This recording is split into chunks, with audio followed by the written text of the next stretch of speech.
السلام علیکم. زه هومیوپیتھک ډاکټر یم. کولیسټرول د موم په شان یو ماده ده کوم چې زموږ په وینه کې موجوده وي او د دې موجودګي ضروري وي ځکه چې بدن کې چې کوم صحتمند سیلز جوړیږي، خلیې جوړیږي، هغې لپاره د کولیسټرول ضرورت وي. خو د دې سیوا کېدل بیا نقصاندې وي. د زړه بیماریانې یې نه جوړېدی شي ځکه چې کله کولیسټرول بدن کې سیوا شي نو دا په وینه کې د چربۍ ذخایر جوړولی شي. د کولیسټرول دوه قسمونه وي. یو ته ایچ ډي ایل کولیسټرول وایي کوم چې د ګډ کولیسټرول وایي یعنې ښه کولیسټرول کوم چې زموږ د بدن لپاره فایدهمند وي. او دویم چې کوم د کولیسټرول قسم دی هغې ته ایل ډي ایل کولیسټرول وایي. ایل ډي ایل ته بیډ کولیسټرول هم ویلی شي یعنې بد کولیسټرول کوم چې سیوا کېدل زموږ بدن لپاره نقصاندې ثابتېدی شي. دا به څنګه پته لګي چې کولیسټرول زموږ سیوا دی یا کم دی؟ نو کله چې ایل ډي ایل کولیسټرول کوم چې بیډ کولیسټرول ورته ویلی کېږي بد کولیسټرول چې کله سیوا شي نو زیاتر خو ډېر په لاست سټیج کې پته لګي. علامه کا فالج کېدی شي یا هارټ مطلب د زړه مسله کې راتلی شي. خو ابتدایي چې کوم دي سو علامات د کولیسټرول دا دي چې چیسټ پین کې د سینې چې کوم لیفټ سایډ دی ګس طرف ته په سینه کې درد کېږي، په مزل دوران کې په تګ دوران کې ساه ګډوډېږي او سینې درد کوي او بل دې سره بدن دردونه هم راتلی شي.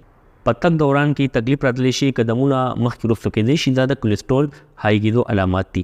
او دې سره کوم خلک چې داسې خوراکونه کوي چې که لکه د پیروی چې کوم دی ملایي ډېر زیات استعمالول، کریم چې کوم دی هغه ډېر زیات استعمالوي، یا د څاروو چې کوم مثال کلیجي ده، مازغه دي، غوښه او سوره پړپوز شو دا څوک ډېر زیات استعمالوي ډېر مقدار کې، د هغې به کولیسټرول های وي.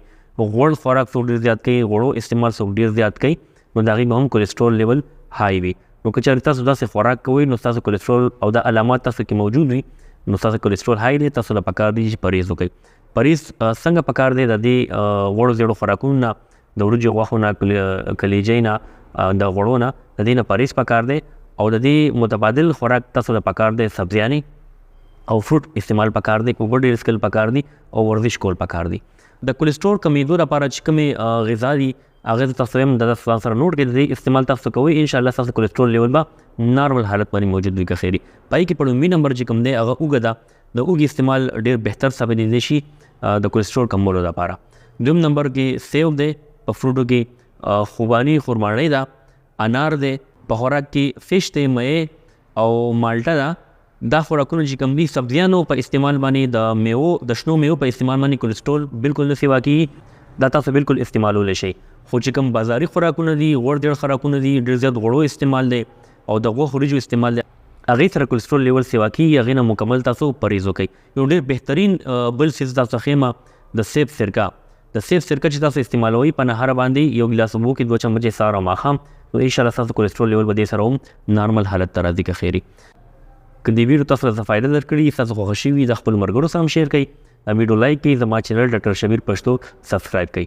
زما را دعا ده الله پاک دې ټولو ناروغو خلکو له شفای کامله نصیب کړي. الله دې د ټولو مسلې په خپل قدرت سره حل کړي.